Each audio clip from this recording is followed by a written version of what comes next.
Salut, ici Evan Delesalle sur Ghost Artist pour ghostartist.com. Je suis présentement avec auteur, compositeur, interprète. Il est même comédien et peintre à ses heures. Je pense que c'est déjà pas mal, hein. Ah ouais. C'est Philippe Berghella qui se joint à la grande famille de Ghost Artist. Comment vas-tu Oui, aujourd'hui? ben ça va super bien. Je suis Ça va tellement super content bien. d'être là Oui. qu'on commence tout ça, cette belle aventure de Ghost Artist. La route s'est bien passée pour toi parce que tu es venu de Saint-Sauveur, j'ai appris Ouais, ça. ouais, ça va très bien. Tant que le pont Jacques-Cartier est en forme, Tout va bien. on se rend. Philippe, je voulais te poser une première question Ouais. qui est très personnelle pour moi. Est-ce qu'il y a quelque chose que tu ne sais pas faire? Parce que là, j'ai vu que tu faisais de la comédie musicale, que tu chantais et que tu étais peintre. Tu dois être quand même bien occupé, non? Oui, c'est vrai que ça remplit bien la vie, mais je pense qu'aujourd'hui, quand tu es un artiste, il faut être assez polyvalent parce que il y a beaucoup de choses à s'occuper. Surtout que je suis un petit peu tout seul en équipe, donc il faut que je touche aussi au montage vidéo.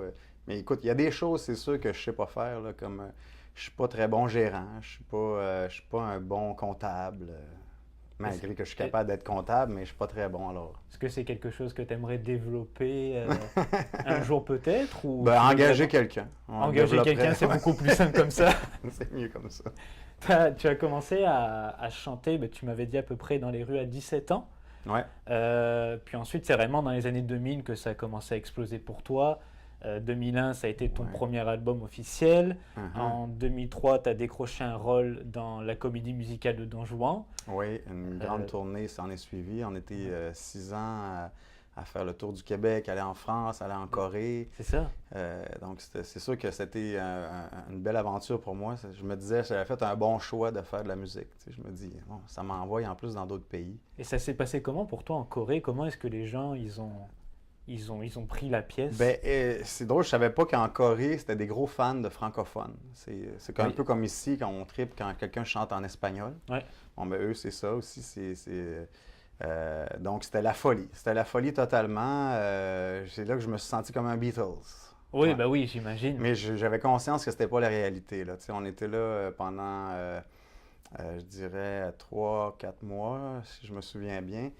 Et je profitais du moment parce que, tu sais, je me disais, ça peut pas durer éternellement un gros succès comme ça. Puis je dirais que ma famille, puis ma blonde à l'époque m'ont aidé à garder les pieds sur terre. Est-ce que tu as pu un peu aussi visiter ou vraiment pas? T'étais Oui, beaucoup ben en trop fait, quand on occupé? fait des comédies musicales de ce genre-là, il y a entre 8 et 9 shows par semaine. Ok. Et puis c'est le lundi qu'on a congé. Ok, c'est vraiment le lundi, on fait une pause. C'est ça, le lundi, ça permet d'aller pouvoir visiter les places, découvrir. Tu sais, mais tu sais, la journée pour aussi se reposer, fait que on dose les trucs. Et en France aussi, ça s'est très bien passé pour toi. Les gens ont bien réagi. Ouais, Parce que- ça a été la même histoire. Sauf qu'en fait, en France, ça n'a pas été le gros succès qu'on s'attendait. Ok. Mais quand même, on était là pendant 6 mois, puis c'était des super souvenirs, oui. J'ai adoré ça. Ça m'a donné envie de retourner chanter Ah là, oui, c'est j'imagine. sûr. J'imagine. Mhm. En 2008, tu as aussi sorti un deuxième album qui s'intitule Vivre. Oui, que j'ai Euh, écrit, que j'ai fait avec Félix Gray, qui avait écrit Don Juan aussi, mais qu'il a ok. encore écrit. Et on s'était liés d'amitié pendant la tournée, puis j'ai parlé justement des chansons que je voulais écrire, puis de ma vie. Puis des fois, il arrivait avec des chansons écrites, puis là, je disais, ah mon Dieu, Félix, je la veux pour moi. Puis, Et vous avez toujours une belle amitié. oui, malgré que cette année, depuis que j'ai eu ma petite fille, là, je lui donnais un peu moins de nouvelles. Là. Ça C'est occupe normal, beaucoup. c'est une bonne raison, on va dire. Oui, ça occupe beaucoup, mais non, c'est sûr qu'il y a une bonne place dans mon cœur, Félix. Surtout qu'on a fait une comédie musicale aussi par la suite. Après le deuxième album, on a fait une deuxième comédie musicale dans laquelle j'ai joué Soliman, qui était le sultan de Scheherazade. Et ça a duré 3 ans aussi de ma vie. Donc, c'était un package environ 10 ans de ma vie, faire des comédies musicales. Fait que c'était... j'y dois beaucoup quand même à Félix de m'avoir donné cette chance-là. Est-ce que tu serais prêt à recommencer éventuellement dans les comédies musicales ou t'en peux plus ou tu veux vraiment te consacrer à la chanson? Après avoir sorti mon troisième album, je me concentrais vraiment à faire juste mes chansons parce que justement, pendant 10 ans de temps, j'avais beaucoup donné à chanter les chansons des autres puis à faire des personnages. Fait que là, je voulais me concentrer à faire mes chansons, mes propres projets. Puis ben, c'est entre autres pour ça que j'ai voulu embarquer dans Ghost Artist, parce que je trouve que c'est une des meilleures façons maintenant de pouvoir avoir le choix de faire sa propre musique. Tu sais. Dans le fond, c'est les fans qui vont nous donner cette chance-là. Je trouve ça extraordinaire. Puis longue vie à Ghost Artist, Oui, grâce à ça. longue vie, qui vient à peine de prendre vie, mais longue vie à Ghost Artist ben quand oui, même. Ben oui, je trouve que c'est la nouvelle façon de pouvoir encourager nos artistes. Parce qu'on sait tous qu'aujourd'hui, vendre des disques, c'est absolument presque un miracle là, d'arriver à faire ça. Même moi, tu sais, je suis musicien, puis chez moi, je mets des disques parce qu'ils ne sont pas dans mon ordinateur, mais tu sais, la plupart des gens, c'est ça, ils sont tous dans nos ordinateurs. On écoute YouTube, on écoute plus Internet, tu sais, on est plus sur des réseaux du genre. Et donc, maintenant, de pouvoir me faire encourager directement par mes fans, là, ça me donne des ailes, ça me donne l'énergie d'aller en studio, de combattre mes idées. Tu sais, je veux les donner au réalisateur sans qu'il y ait justement un producteur qui va te donner son avis puis qui va dire non, fais ça ici, comme ça. Là, c'est vraiment toi qui as ta propre liberté. Il n'y a personne pour dire quoi faire vraiment, en fait. Exactement, exactement. Puis ça va donner justement du 100% Bergella. Tu sais. Ouais. Pendant toutes ces années-là, ça fait 20 ans presque que je fais de la musique, que j'ai jamais pu donner mon 100% sur disque. Là, je vais le faire sur Ghost Artist. Et en 2014, donc, tu as aussi participé à l'émission La Voix avec l'équipe d'Isabelle Boulay. Puis tu m'en as un peu parlé, je crois un peu plus, mais à quel point ça a été important pour toi de diversifier tes projets au fil des ans? Par rapport, tu parles d'aller à la voix. Pourquoi je suis allé là? Pourquoi j'ai varié d'aller d'une comédie musicale après ça aller à la voix? Parce que tu fais aussi de la peinture, etc. Enfin, on dirait que tu veux toujours relever de nouveaux défis. Ben, la raison pourquoi je suis allé à la voix, c'est qu'aujourd'hui, il n'y a plus vraiment beaucoup d'émissions de variété pour pouvoir aller chanter. Ouais. Et je voulais aussi, d'une certaine manière, envoyer un message que, tu sais, nous, les artistes, là, il faut subsister. Il faut, pas parce que j'ai eu des contrats professionnels dans le passé qu'aujourd'hui, tout est facile. Non, tout est toujours à recommencer quand tu es un artiste. Tu sais, tu peux avoir un succès pendant un mois de temps, l'année d'après, tout est à refaire. C'est une industrie vraiment compliquée, en tout cas très difficile à percer. Mais ça a toujours été comme ça aussi. Ouais. Tu sais, les artistes dans les années 70, ils étaient beaucoup moins. C'est sûr qu'il y avait moins de rivalité, mais c'était la même chose. S'il y avait un succès l'année d'après, ils voulaient réexister et continuer à avoir du succès. Et c'est encore ça aujourd'hui.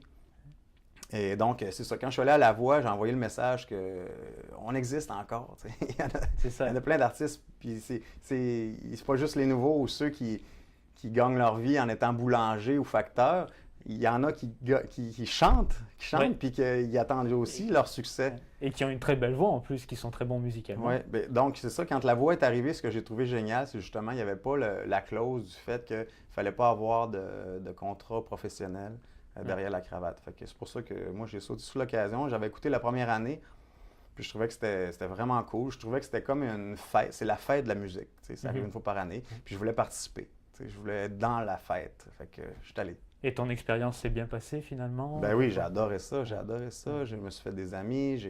J'ai énormément travaillé après parce que c'est sûr que quand tu vois une émission qui est écoutée par 3 millions de personnes ou 2 millions, après, ça te fait comme une bonne publicité pour continuer à faire ce que tu aimes le plus dans la vie. Fait que c'est ça. Je suis allé, puis ça a bien tourné pour moi. C'est sûr que c'est pas tout le monde qui a la même histoire, mais moi, je me sens chanceux que ça a bien été. Oui. Je voulais maintenant te parler de ton expo-concert que tu tenais à la salle polyvalente de la Petite Gare de Piémont, c'est ça? Oui. Parce que c'était un long nom, alors j'essayais de mémoriser tout ça. Ça s'est passé comment pour toi? Est-ce que tu as eu des bons retours? Est-ce que tu as eu du plaisir? Ben oui, c'était la première fois que je faisais une exposition de mes toiles. Et j'ai voulu jumeler mon talent pour chanter en même temps. Fait que ce que j'ai fait, c'est que j'ai fait un spectacle dans la pièce d'exposition le premier soir pour comme lancer le week-end d'exposition. Et puis ça a super bien été. J'ai eu une super belle réponse. Puis bien des gens ont découvert que je faisais de la peinture. Et c'était comme un peu pour envoyer le message aussi. Fait que là, je vais m'ouvrir une page aussi en tant que peintre sur Ghost Artist. Exclusivité, ça. Ben oui, et puis je vais pouvoir vendre mes toiles là si les gens sont intéressés. Est-ce que justement le fait de peindre, ça t'inspire aussi pour d'autres choses comme la création de tes chansons? Ou Euh, vice-versa, même tes chansons t'inspirent à faire des peintures? oui, parce qu'il y a des toiles qui ont des rapports avec des chansons, dont une que s'appelle Believe Me, que j'ai pris la toile pour faire le fond de présentation de la chanson, Ok, comme une ok, genre de ok. pochette. Ouais. Parce que je les ai créés les deux comme dans la même semaine ou dans le même mois, là, par rapport aux sentiments qui s'en dégagent. Des sentiments d'un peu partout, des sentiments un peu plus compliqués ou... Ah, tu sais, là, des sentiments, non. Les sentiments, ça Tu reste sais, des là, sentiments. ce qui fait créer, là, hein? Je voulais te parler maintenant de ton application Ghost Artist, tu l'as déjà Ouais. mentionné un peu plus tôt, mais c'est vrai, c'est quoi qui a vraiment sollicité ton choix d'aller vers Ghost Artist, même si tu l'as pas mal expliqué tout à l'heure. Ben, je trouvais que c'était une idée géniale, tu Ouais. sais, c'est ça, comme, tu sais, je me suis fait expliquer que ce genre de site-là existe déjà à travers le monde. C'est juste au Québec qu'il n'y en avait pas Mhm. encore. Et donc, j'ai sauté sur cette belle idée-là. Puis moi, je veux participer à la création de ça. Je pense à l'avenir des artistes aussi au Québec. Tu sais, je vois partout, j'ai plein d'amis qui font ça, de la musique, puis les gens en arrachent un petit peu. Mais tout le monde a des fans. Tout le monde a des gens qui apprécient le travail d'un chanteur ou d'un peintre ou d'un auteur. Et donc, puis c'est grâce à ces fans-là qu'on existe, puis qu'on continue. Puis là, je me dis, crime, dans le fond, c'est d'envoyer la balle à justement ce supporter-là qui, là, il devient de plus en plus important. C'est lui qui devient quasiment comme le producteur de tes propres trucs. Puis dans le fond, ça a plein de sens. Puis il y a énormément de talent aussi au Québec, c'est incroyable, parce que même au niveau chanson ou au niveau art en général, c'est fou à quel point il y a toujours quelque chose qui sort, on dirait que ça s'arrête jamais. Oui, ben c'est vrai qu'au Québec, il y a beaucoup de talent. Il y a beaucoup de talent, donc il faut les encourager. Ben oui, Hein? c'est ça. Et Ghost Artist est justement là pour ça. Ouais, ouais. Dans la même veine, est-ce que, selon toi, c'est quoi qui fait la différence principale quand on prend une entreprise, par exemple, comme Ghost Artists, et qu'on la compare à d'autres plateformes musicales qui sont assez connues du grand public, comme Spotify ou Bandcamp, par Mhm. exemple? C'est quoi, selon toi, qui fait la différence pour les gens qui veulent aller vers Ghost Artist? Mais je pense que Ben, tu l'as déjà mentionné aussi. c'est assez simple. La grosse différence, c'est que Ghost Artist, ça fait vivre Ouais. ton artiste Ouais. préféré ou pas, là, ben, en tout cas, l'artiste que tu aimes beaucoup. Tandis que Spotify, ben, ça va finir par l'éliminer à la longue. Ouais. Ouais. Parce que moi, je reçois des droits d'un genre de site comme Spotify. Je dois faire peut-être 15 cents, là, tu sais, après Ouais. un an. C'est pas rentable. Ça Et n'a aucun sens. ça a été le même cas, je pense, pour Pierre Lapointe sur Spotify. Là. C'était pas, Ouais, ça lui ouais. rapportait pas beaucoup son dernier album. Ben Donc non. c'est Puis là, incroyable. ben dans le fond, c'est que Ghost Artist, ce que ça fait, c'est que là, ça vient supporter à la source même là, de la création. C'est ce qui fait que ça garantit que ça va exister. Tandis que des sites comme Spotify, ça tue à petit feu les artistes. C'est pas mêlant, là. C'est assez clair. Philippe Berguela, merci Ouais. beaucoup. On n'avait pas terminé avec toi. Non? J'avais un petit quiz à te faire poser. Bon, je l'ai sur mon cellulaire Ok, parce que ok. je pouvais plus me répondre, je pouvais plus me souvenir de mes quiz. réponses. Un petit quiz, fait que tu me dis tes meilleures réponses. Ouais. On verra après ça. L'album dont tu ne peux te passer ou que tu as écouté le plus durant ta carrière, ce serait lequel ou si tu arrives à t'en rappeler? Ah, ben, je pense que Parachute de Coldplay. Ouais. Extraordinaire. Je l'ai quand même. vraiment beaucoup écouté. La chanson que tu écoutes le plus dernièrement, si tu en as une, bien sûr. Ben, j'apprends beaucoup de chansons parce que je suis sur des spectacles. Là, donc, je pense que la tune que j'ai le plus écoutée dernièrement, c'est Under Pressure. Ah oui? Ouais, On revient dans les années de Queen? ouais, avec David Bowie, Ouais. parce que je suis sur un show qui s'appelle British Show. Oui, oui. Puis là, on fait la tournée, ça fait un an. Puis là, cette tune-là, je l'ai beaucoup écoutée pour qu'elle soit solide dans le spectacle. Est-ce que tu t'écoutes parfois? Est-ce que tu aimes bien t'écouter? Ou... Non, j'aime pas ça Non? m'écouter. Ben non, je suis full critique. Faut être de même. Faut être ça quand on est chanteur. Tes principales influences musicales, je pense que je les ai déjà cernées un Ouais, peu, mais britannique. britannique, David Bowie. Radiohead. Mais c'est ça, moi j'ai des influences en français puis en anglais. C'est vraiment deux mondes différents. Du côté franco, ce serait quoi, par exemple? Plus Richard Séguin, Jacques Ok. Brel. Ok. C'est vrai qu'ils ont beaucoup inspiré de monde. Ces gens. Ouais, des idoles. Est-ce que tu es plus un gars de ville ou de région? Parce que vu que tu habites à Ah, Saint-Sauveur, je me suis dit, ouais, je vais peut-être lui poser la question, on verra bien. ben, j'ai besoin des deux. J'ai Ok. besoin des deux. Ouais, j'aurais besoin de 6 mois de chaque. Dans quel sens, mettons en région, qu'est-ce que tu vas faire que tu ferais pas en ville, Ben, je vais m'asseoir sur le bord d'une rivière, tranquillement? Puis tranquille. en ville, tu vas plus aller dans les bars puis chanter. Ouais, ou juste aussi dans les parcs. Puis, ouais, c'est sûr, j'ai quelques petits bistrots préférés. Lesquels, par exemple? Ben, le bistrot à Jojo, là, Ah oui, c'est c'est pas vrai. un secret. Je pense C'est que ça vrai, fait c'est un 15 ans que je classique. joue là. D'ailleurs, faudrait que j'y aille un moment parce que je suis jamais allé. Ben, justement, vendredi, là, j'y joue. Ah, parfait. Bon, ben allez voir hein, si jamais sur la rue Saint-Denis, Bistrot à Jojo, Philippe Berguela. Et la dernière question, une comédie musicale incontournable, selon toi? Ben, Don Juan. Don Juan? Don Juan, c'est incontournable. D'ailleurs, on fait un comeback là, au mois de février avec l'Orchestre symphonique. À la Maison Symphonique? Ouais, à la Maison symphonique pendant une semaine, la semaine de la Saint-Valentin. Oh, attention, ça c'est un message pour vous, mesdames. Si Ouais. jamais vous voulez inviter votre chum, allez à la Maison Symphonique voir Don Juan. Ouais. Mais merci beaucoup, Philippe Berguela. Plaisir.